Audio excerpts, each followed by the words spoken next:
Hello there, I'm Lucy Ascham, a family and systemic constellator based in Sheffield and working online.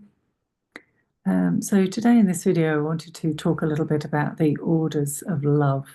So this is sort of some of the foundational principles, if you like, that Bert Hellinger, who's the founder of this work, talked about. So he identified, if you like, some of the ways in which families and relationships and dynamics within the family, when they work well, then they're following these particular orders of love.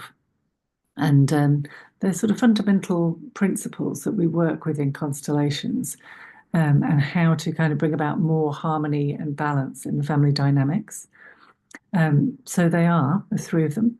I'll just go over them briefly and then go into a little bit more detail. So they are belonging, order, and balance of giving and taking. So, with belonging, the idea is that every member of a family has equal right to belong to that family system. So, excluding or ignoring a family member, whether consciously or unconsciously, can create imbalances and disruptions in the family system. So, within a constellation, we can look at remembering, literally bringing everybody back into that sense of belonging in the family system. So one person in the family can come and do the work. We're not asking everybody to come along, but when one person actually remembers them, then that actually can have ripple effects to the benefit of everybody in that system. The second one is order. So there's a natural hierarchy in families. The parents come first before the children.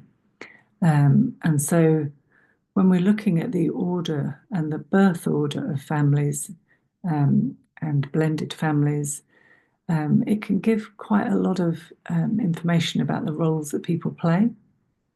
So respecting this hierarchy can actually help maintain balance and harmony within a family.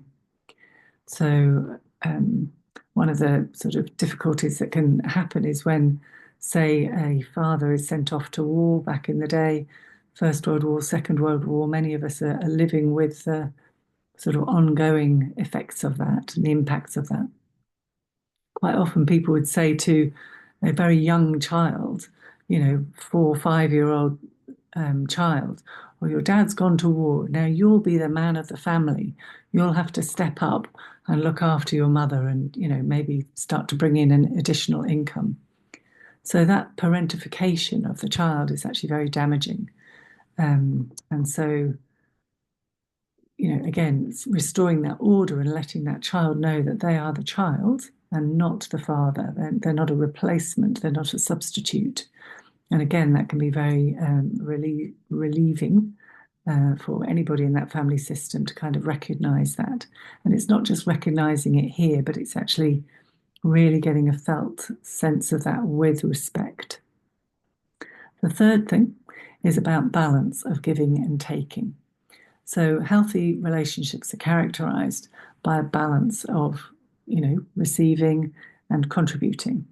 So when one person gives too much or takes too much, then that can really upset and imbalance things that affect the whole family system. So here I'm thinking about somebody who inherits the lion's share of the family wealth. And oftentimes, in landed gentry, that would always be the case that, the firstborn would get the title, they'd get the money, the secondborn would, go and be a soldier, the thirdborn might join the clergy. That's kind of one of the sort of rules, if you like, of certain bits of English society. And obviously not all of us are landed gentry. So it's the same kind of idea, though, that, there's a certain structure and certain order to things. And if that goes out of order, then that can have quite a big imbalance within the family and be quite disruptive. So that sense of who's taken too much, who hasn't given their full weight, can be felt in terms of people feeling guilty about how much money they've got or how much privilege they have, or looking away from other people because it's too difficult to see that they don't have the same advantages or the same wealth that we do. So here are the three orders that help us to kind of recognize when things are going well in a family and some of the guiding principles that we're working with in family constellations. So it helps us to navigate the complex dynamics of family life and hopefully leading towards greater peace and strength for all the members. I hope that's been useful. And yeah, if you've got any questions, please let me know.